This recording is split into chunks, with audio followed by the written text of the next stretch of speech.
ഈശോയിൽ സ്നേഹം നിറഞ്ഞവരെ, SS logos ക്വിസിലേക്ക് എല്ലാവർക്കും സ്വാഗതം. ഇന്ന് നമ്മൾ പഠിക്കാൻ പോകുന്നത് ന്യായാധിപന്മാർ 42-ാം അധ്യായത്തിലെ ചോദ്യങ്ങളും ഉത്തരങ്ങളുമാണ്. അപ്പോൾ നമുക്ക് നോക്കാം. ഒന്നാമത്തെ ചോദ്യം: പ്രഭാഷകൻ അധ്യായം 42-ൽ എത്ര വാക്യങ്ങളുണ്ട്? ഉത്തരം 25 വാക്യങ്ങൾ. 2. ആരുടെ നിയമത്തിൽ നീ ലജ്ജിക്കുകയോ മറ്റുള്ളവരെ ഭയന്ന് പാപം ചെയ്യുകയോ അരുത് എന്നാണ് പ്രഭാഷകൻ 42:1 പറയുന്നത്. ഉത്തരം അത്യുന്നതൻ്റെ നിയമത്തിൽ. അത്യുന്നതൻ്റെ നിയമത്തിൽ നീ ലജ്ജിക്കുകയോ മറ്റുള്ളവരെ ഭയന്ന് പാപം ചെയ്യുകയോ അരുത് എന്ന്. മൂന്നാമത്തെ ചോദ്യം: ഏതെല്ലാം കാര്യങ്ങളിലാണ് നീ ലജ്ജിക്കുകയോ മറ്റുള്ളവരെ ഭയന്ന് പാപം ചെയ്യുകയോ അരുത് എന്ന് പ്രഭാഷകൻ 42:2 പറയുന്നത്? ഉത്തരം അത്യുന്നതൻ്റെ നിയമം, അവിടുത്തെ ഉടമ്പടി. 4. ആരെ കുറ്റം വിധിക്കുന്നതിലാണ് നീ ലജ്ജിക്കേണ്ട എന്ന് പ്രഭാഷകൻ പറയുന്നത്? ഉത്തരം അപരാധനെ കുറ്റം വിധിക്കുന്നതിൽ നീ ലജ്ജിക്കേണ്ട എന്ന്. 5. ചോദ്യം: ആരുമായിട്ട് കണക്ക് തീർക്കുന്നതിൽ നീ ലജ്ജിക്കേണ്ട എന്നാണ് പ്രഭാഷകൻ 42:3 പറയുന്നത്? ഉത്തരം പങ്കാളിയും സഹയാത്രികനുമായിട്ട് കണക്ക് തീർക്കുന്നതിൽ നീ ലജ്ജിക്കേണ്ട എന്ന്. 6. ചോദ്യം: ആരുടെ പിതൃസ്വത്ത് വിഭജിക്കുന്നതിലാണ് ലജ്ജിക്കേണ്ട എന്ന് പ്രഭാഷകൻ പറയുന്നത്?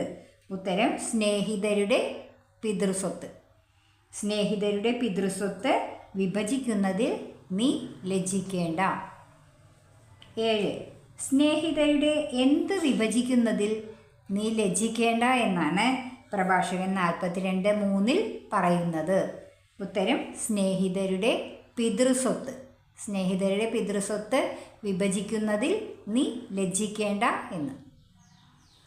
8. ചോദ്യം: കൂടുതലോ കുറവോ വരാതെ എന്തിൽ സൂക്ഷ്മത കാണിക്കുന്നതിൽ ലജ്ജിക്കേണ്ട എന്നാണ് 42:4 പറയുന്നത്? ഉത്തരം അളവിലും തൂക്കത്തിലും കൂടുതലോ കുറവോ വരാതെ സൂക്ഷ്മത കാണിക്കുന്നതിൽ നീ ലജ്ജിക്കേണ്ട എന്ന്. 9. എങ്ങനെ അളവിലും തൂക്കത്തിലും സൂക്ഷ്മത കാണിക്കുന്നതിൽ ലജ്ജിക്കേണ്ട എന്നാണ് പ്രഭാഷകൻ പറയുന്നത്? ഉത്തരം കൂടുതലോ കുറവോ വരാതെ, അളവിലും തൂക്കത്തിലും കൂടുതലോ കുറവോ വരാതെ സൂക്ഷ്മത കാണിക്കുന്നതിൽ നീ ലജ്ജിക്കേണ്ട എന്ന്. 10. കൂടുതലോ കുറവോ വരാതെ അളവിലും തൂക്കത്തിലും എന്ത് കാണിക്കുന്നതിൽ നീ ലജ്ജിക്കേണ്ട എന്നാണ് 42:4 പറയുന്നത്? ഉത്തരം സൂക്ഷ്മത കാണിക്കുന്നതിൽ. 11. കച്ചവടത്തിൽ എന്ത് നേടുന്നതിൽ നീ ലജ്ജിക്കേണ്ട എന്നാണ് പ്രഭാഷകൻ പറയുന്നത്? ഉത്തരം കച്ചവടത്തിൽ ലാഭം നേടുന്നതിൽ നീ ലജ്ജിക്കേണ്ട എന്ന്. 12. എന്തിൽ ലാഭം നേടുന്നതിൽ നീ ലജ്ജിക്കേണ്ട എന്നാണ് പ്രഭാഷകൻ 42:5 പറയുന്നത്? ഉത്തരം കച്ചവടത്തിൽ ലാഭം നേടുന്നതിൽ നീ ലജ്ജിക്കേണ്ട. 13. ആർക്കാണ് നല്ല ശിക്ഷണം നൽകുന്നതിൽ നീ ലജ്ജിക്കേണ്ട എന്ന് പറയുന്നത്? ഉത്തരം കുട്ടികൾക്ക് നല്ല ശിക്ഷണം നൽകുന്നതിൽ നീ ലജ്ജിക്കേണ്ട. 14. കുട്ടികൾക്ക് എന്ത് നൽകുന്നതിൽ ലജ്ജിക്കേണ്ട എന്നാണ് പ്രഭാഷകൻ 42:5 പറയുന്നത്? ഉത്തരം കുട്ടികൾക്ക് ശിക്ഷണം നൽകുന്നതിൽ നീ ലജ്ജിക്കേണ്ട. 15. ദുഷ്ടനായ ദാസന് എന്തു കൊടുക്കുന്നതിലാണ് ലജ്ജിക്കേണ്ടാത്തത്? ഉത്തരം തക്ക ശിക്ഷ. ദുഷ്ടനായ ദാസന് തക്ക ശിക്ഷ കൊടുക്കുന്നതിൽ ലജ്ജിക്കേണ്ട. 16. ആർക്ക് തക്ക ശിക്ഷ കൊടുക്കുന്നതിലാണ് ലജ്ജിക്കേണ്ട എന്ന് പ്രഭാഷകൻ 42:5 പറയുന്നത്? ഉത്തരം ദുഷ്ടനായ ദാസൻ.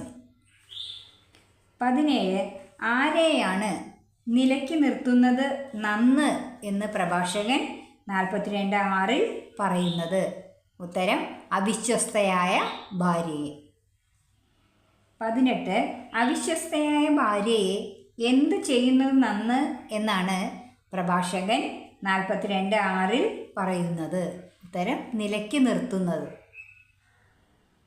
അവിശ്വസ്തയായ ഭാര്യയെ നിലയ്ക്ക് നിർത്തുന്നത് നന്ന് എന്ന്. 19.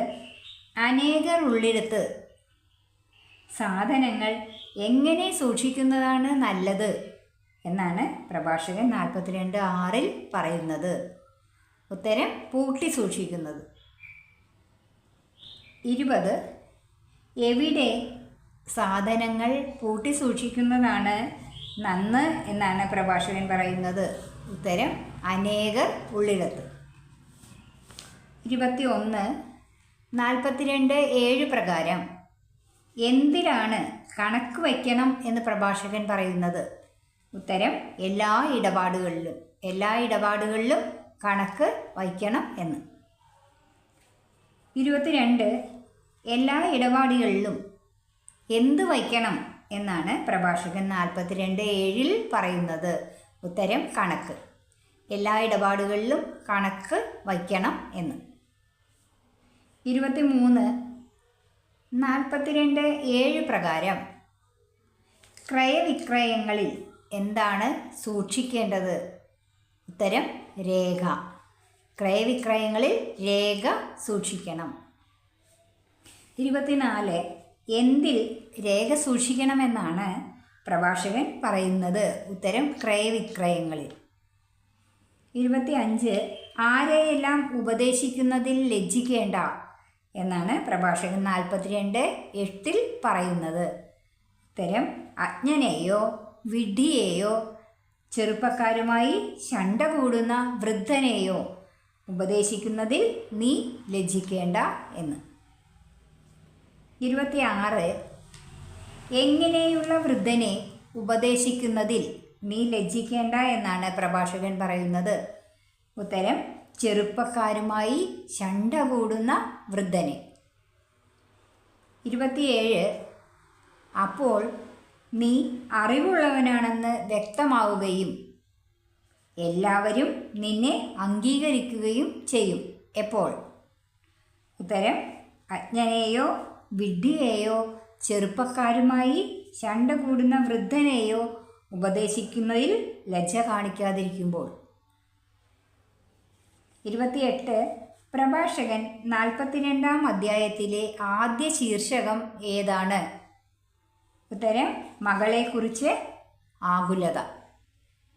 29. 42:7 പ്രകാരം സ്വയം അറിയാതെ തന്നെ പിതാവിനെ ജാഗരൂകതയുള്ളവനാക്കുന്നത് ആരാണ്? ഉത്തരം മകൾ. 30. മകൾ സ്വയം അറിയാതെ തന്നെ ജാഗരൂകതയുള്ളവനാക്കുന്നത് ആരെയാണ്? ഉത്തരം പിതാവിനെ. 31. പിതാവിൻ്റെ നിദ്ര അപഹരിച്ച് കളയുന്നത് ആരെക്കുറിച്ചുള്ള വിചാരമാണ്? ഉത്തരം മകളെക്കുറിച്ചുള്ള വിചാരം. മകളെക്കുറിച്ചുള്ള വിചാരം പിതാവിൻ്റെ നിദ്ര അപഹരിച്ച് കളയുന്നു. 32. മകളെക്കുറിച്ചുള്ള വിചാരം പിതാവിൻ്റെ എന്താണ് അപഹരിക്കുന്നത്? ഉത്തരം നിദ്ര. പിതാവിൻ്റെ നിദ്ര. 33. എപ്പോൾ മകൾ വിവാഹിതയാകുമോ എന്നോർത്താണ് പിതാവ് ആകുലനാകുന്നത്? ഉത്തരം യൗവനത്തിൽ. യൗവനത്തിൽ മകൾ വിവാഹിതയാകുമോ എന്ന് ഓർത്ത് പിതാവ് ആകുലനാകുന്നു. 34. വിവാഹത്തിന് ശേഷം മകൾ എങ്ങനെയാകുമോ എന്ന് ഓർത്താണ് പിതാവ് ആകുലനാകുന്നത്. ഉത്തരം ഭർത്താവിന് അഹിതയാകുമോ എന്നോർത്ത്. 35 മകളെക്കുറിച്ചുള്ള പിതാവിൻ്റെ ആകുലതകൾ എന്തെല്ലാം? ഉത്തരം യൗവനത്തിൽ മകൾ വിവാഹിതയാകുമോ എന്നും വിവാഹത്തിനു ശേഷം അവൾ ഭർത്താവിന് അഹിതയാകുമോ എന്നും. 36 എപ്പോൾ മകൾ കളങ്കിതയാകുമോ എന്നാണ് പിതാവ് ഭയപ്പെടുന്നത്? ഉത്തരം കന്യകയായിരിക്കുമ്പോൾ. 37 പൂരിപ്പിക്കാനുള്ള ചോദ്യമാണ്. കന്യകയായിരിക്കുമ്പോൾ അവൾ ഡാഷും പിതൃഭവനത്തിൽ വച്ച് ഡാഷും ആകുമോ എന്ന് ഭയപ്പെടുന്നു. 42 10 പ്രകാരം പൂരിപ്പിക്കുക. കന്യകയായിരിക്കുമ്പോൾ അവൾ കളങ്കിതയും പിതൃഭവനത്തിൽ വച്ച് ഗർഭിണിയും ആകുമോ എന്ന് ഭയപ്പെടുന്നു. 38 മകൾ ഭർത്തൃമതിയെങ്കിൽ എപ്രകാരമാകുമോ എന്നാണ് പിതാവ് ശങ്കിക്കുന്നത്? ഉത്തരം അവിശ്വസ്തയോ വന്ധ്യയോ ആകുമോ എന്ന്. 39 എങ്ങനെയുള്ള പുത്രിയെ കർശനമായി സൂക്ഷിക്കണമെന്നാണ് പ്രഭാഷകൻ 42:11 പറയുന്നത്? ഉത്തരം ദുശ്ശാഠ്യകാരിയായ പുത്രിയെ. 40 ദുശ്ശാഠ്യകാരിയായ പുത്രിയെ എപ്രകാരം സൂക്ഷിക്കുവാനാണ് പ്രഭാഷകൻ പറയുന്നത്? ഉത്തരം കർശനമായി സൂക്ഷിക്കുവാൻ. 41 ദുശ്ശാഠ്യക്കാരിയായ പുത്രി ആരുടെ മുമ്പിലാണ് പിതാവിനെ പരിഹാസപാത്രമാക്കുന്നത്? ഉത്തരം ശത്രുക്കളുടെ മുമ്പിൽ. 42 ദുശ്ശാഠ്യക്കാരിയായ പുത്രി പിതാവിനെ ശത്രുക്കളുടെ മുമ്പിൽ എപ്രകാരമാക്കും എന്നാണ് പ്രഭാഷകൻ 42:11 പറയുന്നത്? ഉത്തരം പരിഹാസപാത്രം ആക്കും എന്ന്. 43 പിതാവിനെ നഗരത്തിൽ സംസാര വിഷയമാക്കുന്നത് ആരാണ്? ഉത്തരം ദുശ്ശാഠ്യക്കാരിയായ പുത്രി. 44 ദുശ്ശാഠ്യക്കാരിയായ പുത്രി പിതാവിനെ എവിടെയാണ് അപമാനിതനാക്കുന്നത്? ഉത്തരം ജനമധ്യേ. 45 42:11 പ്രകാരം ആര് നിമിത്തമാണ് പിതാവ് സമൂഹത്തിൻ്റെ മുമ്പിൽ ലജ്ജിക്കേണ്ടി വരുന്നത്? ഉത്തരം ദുശ്ശാഠ്യക്കാരിയായ പുത്രി നിമിത്തം. ദുശ്ശാഠ്യക്കാരിയായ പുത്രി നിമിത്തം പിതാവ് സമൂഹത്തിൻ്റെ മുമ്പിൽ ലജ്ജിക്കേണ്ടി വരുന്നു. 46 പൂരിപ്പിക്കാനുള്ള ചോദ്യമാണ്. ആരുടെയും ഡാഷ് നോക്കിയിരിക്കരുത്, ഡാഷ് ഇടയിൽ ഇരിക്കയുമരുത്. 42:12 പ്രകാരം പൂരിപ്പിക്കുക. ആരുടെയും ആകാരഭംഗി നോക്കിയിരിക്കരുത്. സ്ത്രീകളുടെ ഇടയിൽ ഇരിക്കയും അരുത്. 47 വസ്ത്രത്തിൽ നിന്ന് കീടങ്ങൾ എന്ന പോലെ സ്ത്രീയിൽ നിന്ന് വരുന്നത് എന്താണ്? ഉത്തരം ദുഷ്ടത. 48 പൂരിപ്പിക്കാനാണ്. വസ്ത്രത്തിൽ നിന്ന് ഡാഷ് എന്ന പോലെ സ്ത്രീയിൽ നിന്ന് ഡാഷ് വരുന്നു. 42:12 പ്രകാരം പൂരിപ്പിക്കുക. വസ്ത്രത്തിൽ നിന്ന് കീടങ്ങൾ എന്ന പോലെ സ്ത്രീയിൽ നിന്ന് ദുഷ്ടത വരുന്നു. 49 സ്ത്രീയുടെ നന്മയേക്കാൾ ഭേദമായിട്ടുള്ളത് എന്താണെന്നാണ് പ്രഭാഷകൻ പറയുന്നത്? ഉത്തരം പുരുഷൻ്റെ ദുഷ്ടത. 50 ലജ്ജയും അപമാനവും വരുത്തുന്നത് ആരാണെന്നാണ് പ്രഭാഷകൻ 42:14 പറയുന്നത്? ഉത്തരം സ്ത്രീ. 51 പ്രഭാഷകൻ 42-ാം അധ്യായത്തിലെ രണ്ടാമത്തെ ശീർഷകം ഏതാണ്? ഉത്തരം പ്രപഞ്ചത്തിൽ ദൈവമഹത്വം. 52 കർത്താവിൻ്റെ പ്രവൃത്തികളെ അനുസ്മരിക്കുകയും കണ്ടത് പ്രഘോഷിക്കുകയും ചെയ്യുന്നത് ആരാണ്? ഉത്തരം പ്രഭാഷകൻ. 53. കർത്താവിൻ്റെ പ്രവൃത്തികൾ നിർവഹിക്കപ്പെടുന്നത് എപ്രകാരമാണ്? ഉത്തരം വചനം വഴി. 54. വചനം വഴി നിർവഹിക്കപ്പെടുന്നത് എന്താണ്? ഉത്തരം കർത്താവിൻ്റെ പ്രവൃത്തികൾ. 55. സൂര്യൻ എല്ലാ വസ്തുക്കളെയും കടാക്ഷിക്കുന്നത് എന്തുകൊണ്ടാണ്? ഉത്തരം കിരണങ്ങൾ കൊണ്ട്. 56. തൻ്റെ കിരണങ്ങൾ കൊണ്ട് എല്ലാ വസ്തുക്കളെയും കടാക്ഷിക്കുന്നത് ആരാണ്? ഉത്തരം സൂര്യൻ. 57. എല്ലാ സൃഷ്ടികളിലും നിറഞ്ഞിരിക്കുന്നത് എന്താണ്? ഉത്തരം കർത്താവിൻ്റെ മഹത്വം. 58. കർത്താവിൻ്റെ മഹത്വം നിറഞ്ഞിരിക്കുന്നത് എവിടെയാണ്? ഉത്തരം എല്ലാ സൃഷ്ടികളിലും. 59. കർത്താവിൻ്റെ വിസ്മരണീയമായ പ്രവൃത്തികൾ അവർണ്ണനീയമായിട്ടുള്ളത് ആർക്കാണ്? ഉത്തരം അവിടുത്തെ വിശുദ്ധർക്ക് പോലും. 60. ആരുടെ വിസ്മയനീയമായ പ്രവൃത്തികളാണ് വിശുദ്ധർക്ക് പോലും അവർണ്ണനീയമായിട്ടുള്ളത്? ഉത്തരം കർത്താവിൻ്റെ വിസ്മയനീയമായ പ്രവൃത്തികൾ. 61. കർത്താവിൻ്റെ എന്താണ് അവിടുത്തെ വിശുദ്ധർക്ക് പോലും അവർണ്ണനീയമായിട്ടുള്ളത്? ഉത്തരം കർത്താവിൻ്റെ വിസ്മയനീയമായ പ്രവൃത്തികൾ. 62. സർവശക്തനായ കർത്താവ് പ്രപഞ്ചം മുഴുവൻ തൻ്റെ മഹത്വത്തിൽ നിലകൊള്ളുന്നതിന് വേണ്ടി സ്ഥാപിച്ചവ എന്താണ്? ഉത്തരം കർത്താവിൻ്റെ വിസ്മയനീയമായ പ്രവൃത്തികൾ. 63. സർവശക്തനായ കർത്താവ് എന്തിനു വേണ്ടിയാണ് വിസ്മയനീയമായ പ്രവൃത്തികൾ സ്ഥാപിച്ചത്? ഉത്തരം പ്രപഞ്ചം മുഴുവൻ തൻ്റെ മഹത്വത്തിൽ നിലകൊള്ളുന്നതിന് വേണ്ടി. 64. 42:18 അനുസരിച്ച് കർത്താവ് എന്തെല്ലാം പരിശോധിച്ചാണ് അവയുടെ നിഗൂഢതകൾ ഗ്രഹിക്കുന്നത്? ഉത്തരം ആഴിയുടെ അഗാധത്തെയും മനുഷ്യ ഹൃദയങ്ങളെയും പരിശോധിച്ച് അവയുടെ നിഗൂഢതകൾ ഗ്രഹിക്കുന്നു. 65. 42:18 പ്രകാരം എന്തിൻ്റെ സൂചനകളാണ് കർത്താവ് നിരീക്ഷിക്കുന്നത്? ഉത്തരം കാലത്തിൻ്റെ സൂചനകൾ. 66.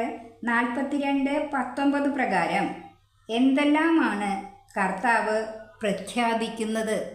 ഉത്തരം ഭൂതവും ഭാവിയും അവിടുന്ന് പ്രഖ്യാപിക്കുന്നു. 67. എന്തെല്ലാമാണ് കർത്താവ് വെളിപ്പെടുത്തുന്നത്? ഉത്തരം നിഗൂഢ രഹസ്യങ്ങൾ. 68 പൂരിപ്പിക്കുവാനുള്ളതാണ്. ഡാഷ് അവിടുന്ന് പ്രഖ്യാപിക്കുന്നു, ഡാഷ് അവിടുന്ന് വെളിപ്പെടുത്തുന്നു. 42:19 പ്രകാരം പൂരിപ്പിക്കുക.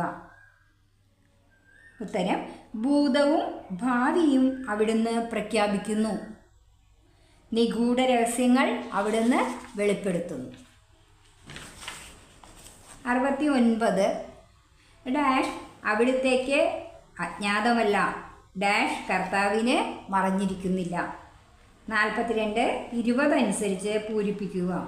ഉത്തരം ഒരു ചിന്തയും അവിടുത്തേക്ക് അജ്ഞാതമല്ല, ഒരു വാക്കും കർത്താവിന് മറഞ്ഞിരിക്കുന്നില്ല. 70 42:21 പ്രകാരം കർത്താവ് ക്രമീകരിച്ചിരിക്കുന്നത് എന്താണ്? ഉത്തരം അവിടുത്തെ ജ്ഞാനത്തിൻ്റെ മഹിമകൾ.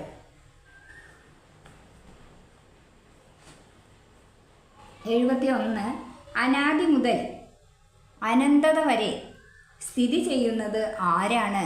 ഉത്തരം കർത്താവ്. 72 42:21 പ്രകാരം അവിടുത്തേക്ക് ആവശ്യമില്ലാത്തത് ആരെയാണ്? ഉത്തരം ഉപദേശകരെ. 73. അവിടുത്തെ പ്രവൃത്തികൾ എത്ര ഡാഷ്. ഉത്തരം അഭികാമ്യം. അവിടുത്തെ പ്രവൃത്തികൾ എത്ര അഭികാമ്യം. 74. അവ കാഴ്ചയ്ക്ക് എത്ര ദീപ്തമാണ്. ഏവ. ഉത്തരം അവിടുത്തെ പ്രവൃത്തികൾ. 75. അവയെല്ലാം എന്നേക്കും ജീവിക്കുകയും നിലനിൽക്കുകയും ചെയ്യുന്നു. സ്വധർമ്മത്തോട് ഡാഷ് പുലർത്തുന്നു. ഉത്തരം സ്വധർമ്മത്തോട് വിശ്വസ്തത പുലർത്തുന്നു. 76. എല്ലാ വസ്തുക്കളും സൃഷ്ടിക്കപ്പെട്ടിരിക്കുന്നത് എപ്രകാരമാണ്. ഉത്തരം ജോഡികളായി ദ്വന്ദ്ങ്ങളായി. 77. എല്ലാ വസ്തുക്കളും ജോഡികളായി ദ്വന്ദ്ങ്ങളായി സൃഷ്ടിക്കപ്പെട്ടിരിക്കുന്നു. ഒന്നും ഡാഷ്. 42. 24 പ്രകാരം പൂരിപ്പിക്കുക. ഒന്നും അപൂർണമല്ല. എല്ലാ വസ്തുക്കളും ജോഡികളായി ദ്വന്ദ്ങ്ങളായി സൃഷ്ടിക്കപ്പെട്ടിരിക്കുന്നു. ഒന്നും അപൂർണമല്ല. 78. എന്ത് ദർശിച്ച് ആർക്കെങ്കിലും മതി വരുമോ എന്നാണ് പ്രഭാഷകൻ 42:25 ചോദിക്കുന്നത്. ഉത്തരം അവിടുത്തെ മഹത്വം ദർശിച്ച്. 79. ഒന്ന് മറ്റൊന്നിന് ഡാഷ് ആണ്. പ്രഭാഷകൻ 42:25 പ്രകാരം പൂരിപ്പിക്കുക. ഒന്ന് മറ്റൊന്നിന് പൂരകമാണ്. 80. അവിടുത്തെ ഡാഷ് ദർശിച്ച് ആർക്കെങ്കിലും മതി വരുമോ. 42:25 പ്രകാരം പൂരിപ്പിക്കുക. മഹത്വം ദർശിച്ച്. അവിടുത്തെ മഹത്വം ദർശിച്ച് ആർക്കെങ്കിലും മതി വരുമോ. ഇത്രയും ക്വസ്റ്റ്യൻ ആൻസറുകളാണ് പ്രഭാഷകൻ 42-ാം അധ്യായത്തിൽ നിന്നും തയ്യാറാക്കിയിരിക്കുന്നത്. നമുക്ക് നല്ലവണ്ണം പഠിക്കാം. പിന്നെ എൻ്റെ ഈ വീഡിയോ എല്ലാവർക്കും ഇഷ്ടപ്പെട്ടെങ്കിൽ ലൈക്ക് ചെയ്യുക, ഷെയർ ചെയ്യുക, കമൻറ്റ് ചെയ്യുക. ആദ്യമായി എൻ്റെ ചാനൽ കാണുന്നവരുണ്ടെങ്കിൽ തീർച്ചയായും ഒന്ന് സബ്സ്ക്രൈബ് ചെയ്യണം, സഹായിക്കണം. അടുത്ത വീഡിയോയിൽ നമുക്ക് വീണ്ടും കാണാം. ബൈ.